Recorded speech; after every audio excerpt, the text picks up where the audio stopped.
Después hay otros parámetros que yo creo que son importantes. Todo lo que roce un poco lo comercial y se escape un poquito de esa línea, pues no es rock andaluz. Las grecas, por ejemplo, no eran rock andaluz, las grecas hacían un gypsy rock, así una cosa más extraña, ¿no?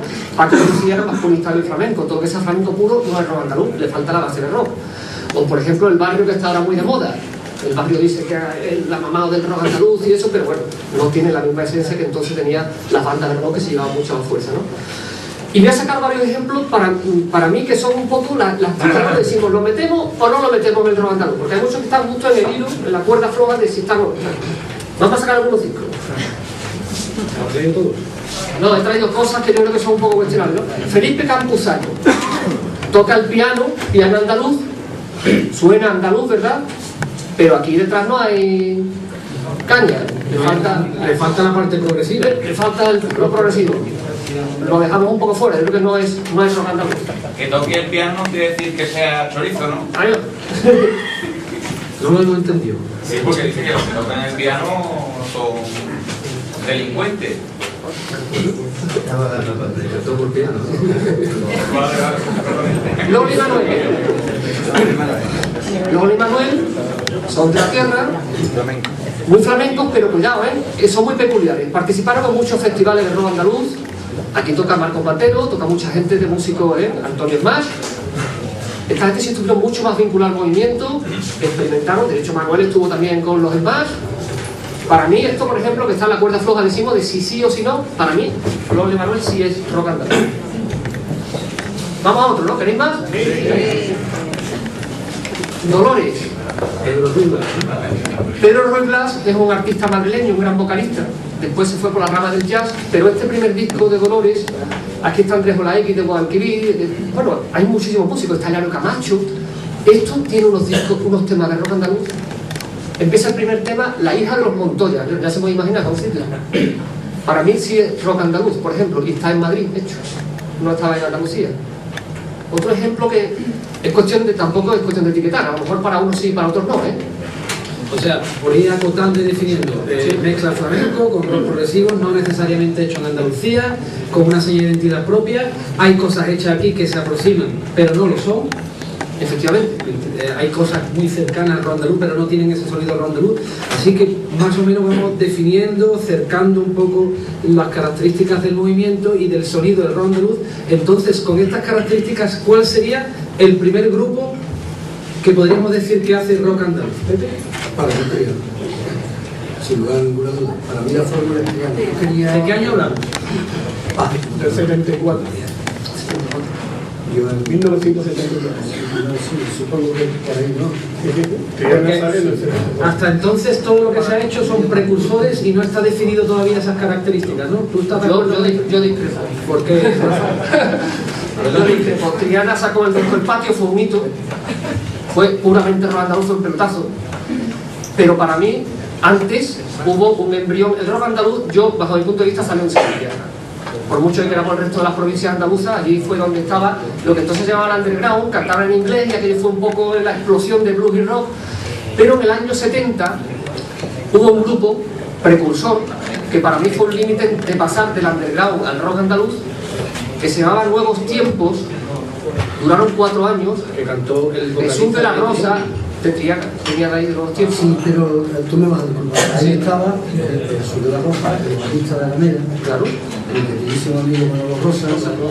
Yo lo he oído con muchísima frecuencia, y por supuesto que esto no dejan de ser opiniones, ¿no? Ese era, como tú dices, han sido intentos, como el Larrotín y todo esto, ¿no? Han sido intentos. Pero yo insisto que la fórmula, pese a quien pese, la dio con ella Jesús de la Rosa. O sea, Jesús de la Rosa. Yo quería hacer también, aparte de que esa es mi humilde opinión, yo quería hacer una salvedad al respecto de las influencias de las que el rock andaluz ha vivido. En el caso, por ejemplo, que tú has puesto, te has limitado has puesto una serie de cosas como el flamenco, poniéndole una cierta limitación, como es biológico y tal.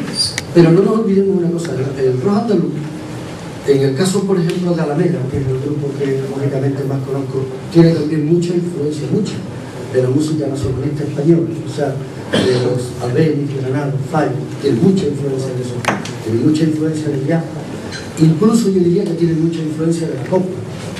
O sea que es mucho más abierto ese abanico. Por otra parte, yo soy un poco coñazo porque soy muy abierto a la música, o sea, no me gusta cerrar ni eso es, ni encasillar nada excesivamente. Yo estoy absolutamente de acuerdo en los límites que habéis puesto en cuanto a lo que es rock and roll. Yo no considero de ninguna de las formas a Felipe Campuzano como artista de rock and roll, nada más lejos. Yo diría que, yo sé, cualquiera estaría más cerca que Felipe Campuzano. Sí, efectivamente veo mucho más cercano a Lole Manuel. Sí lo veo porque ellos intentaron, a pesar de ser un flamenco más o menos puro, que era Lole con su voz deliciosa y sensible, con Manolo con su toque tan especial de guitarra, pero a eso en su disco Nuevo Día le incluyeron una serie de arreglos que ya se asemejaban a lo que posteriormente fue el rock and roll. Pero para mí, yo insistiré mucho en esto porque mi creencia, de verdad, creo que Jesús de la Rosa con su primer disco nos indicó el camino a todos los demás. Si me permiten un apunte, y esto es también una opinión muy particular, yo creo que estamos dejando de lado la influencia del flamenco, pero también la influencia de la música andalusí y de la música árabe.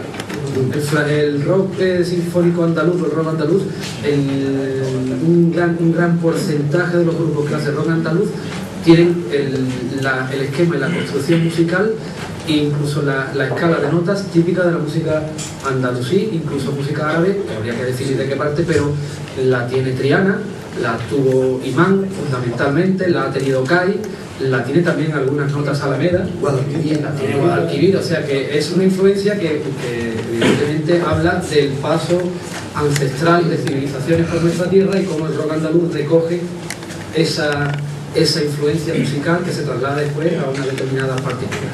Pues más o menos estamos definiendo flamenco sí, flamenco no, ha hablado de la copla, claro, podríamos decir que dentro del rock andaluz no todos los grupos son iguales, es tan heterogéneo como puede ser los rock sinfónicos, donde hay grupos que suenan, no se parece nada a Pink Floyd, a Alan Parsons, no se parece nada a Supertramp, a Yes.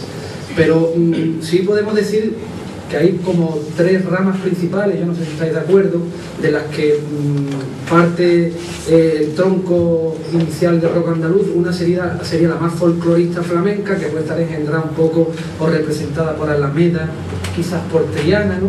Después los grupos de Córdoba son un poco más duros, Mezquita, Medina Zahara, y aquí en la provincia de Cádiz son los grupos que tienen un tinte más jazz, más progresivo, más sinfónico, como Cai y Man. ¿Estáis de acuerdo con eso? Sí, absolutamente. Creo que sí, existen esas tres tendencias claras.